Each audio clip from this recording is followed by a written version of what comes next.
If you have been watching my videos, I remember I made a video on the British colonialism and how British looted India more than $50 trillion in roughly about 150 years.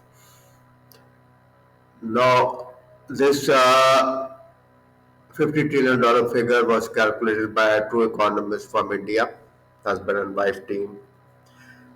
Now, Oxfam has also released this latest report, Takers Not Makers, that I would recommend you to download the PDF and read it. It's a very well written report. In this report, also, Oxfam talks about how British colonialism shaped, plundered India, and they have calculated something like $64 trillion, starting from the figure of $50 trillion as researched by the two Indian economists.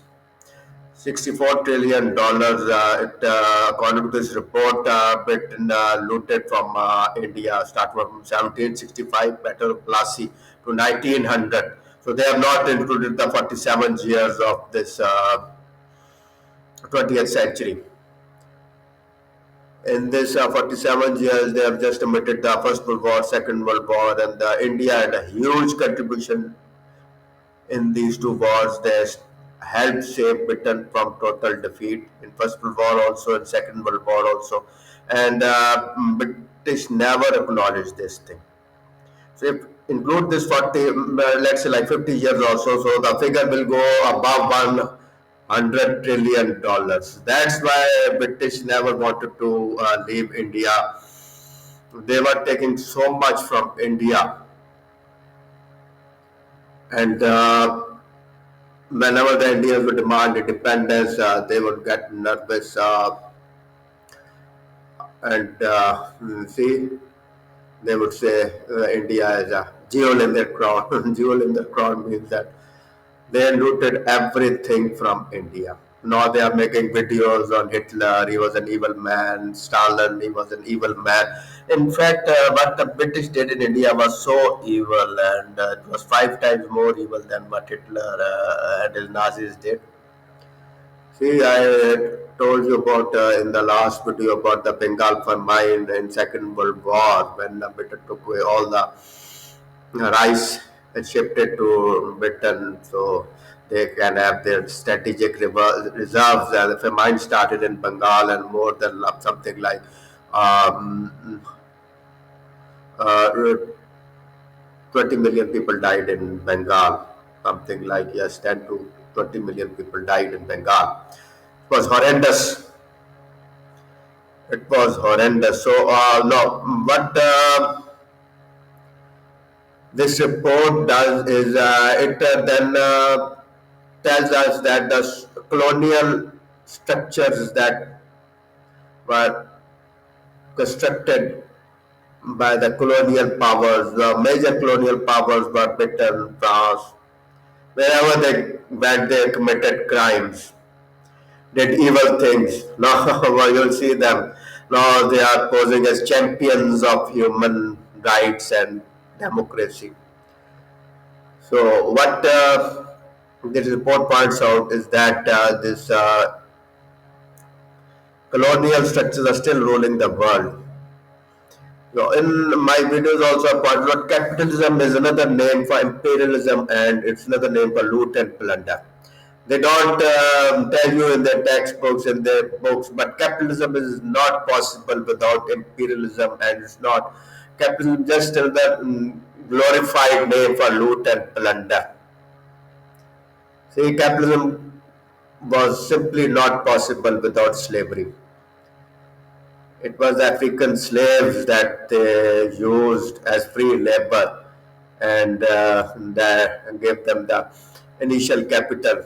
From there, then they came to India and then they started looting over here. And India at the end of the Mughal Empire was the most prosperous country in the world, just like United States today, and its economy was like 25% of the its GDP was more than 25%,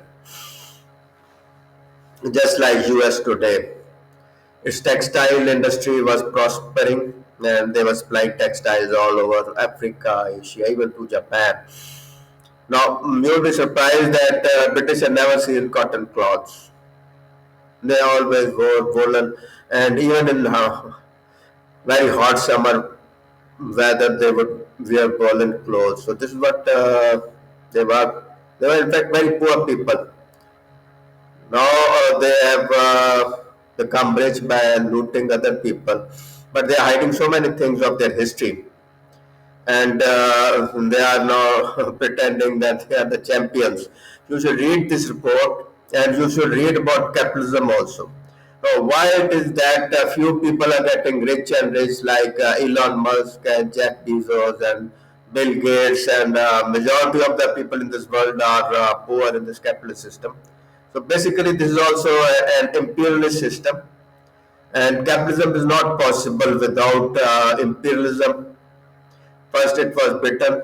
It was an imperial power. Now, United States has become an imperial power, and it's a hegemonic power, and its whole economy is now dependent on the world using the dollar as a reserve currency. They don't teach you this thing in the textbooks, but capitalism destroyed the planet Earth. If in a year $1 trillion of value is created by capitalism, in that process they destroy $3 trillion of the world environment. See, the oceans are teeming with plastic, and there's so much pollution in the world, global warming. They are talking about AI, and AI will transform this, but they're not talking about how much global warming AI is doing. These data centers, they are using so much energy, and just to create that energy, it's just creating global warming. So read this report. The capitalist system is responsible for the poverty in the world. This is what this report also points out: unequal, unfair distribution of wealth that is inbuilt into the system. Profit making. What is profit making? Means profit making. You want to make profits, you destroy the rivers. You want to make profit, you should destroy the oceans. Nobody cares. When these companies want to make profit in their minings, they just destroy the whole environment. In Chile, there was a copper mine, and there was an American company, and it destroyed, and it was such a horrendous story. The destroyed everything. So you should read this report, and you should understand how capitalism evolved from colonialism. It's the next form of colonialism. Why it is that rich countries are rich and poor countries, whatever they do, they always stay poor. So these are questions that you should think, and reading this report will make many things clear. It's a well-written report by Oxfam. I want to congratulate them, and it exposes the real face of what this capitalism is and how it's destroying the environment.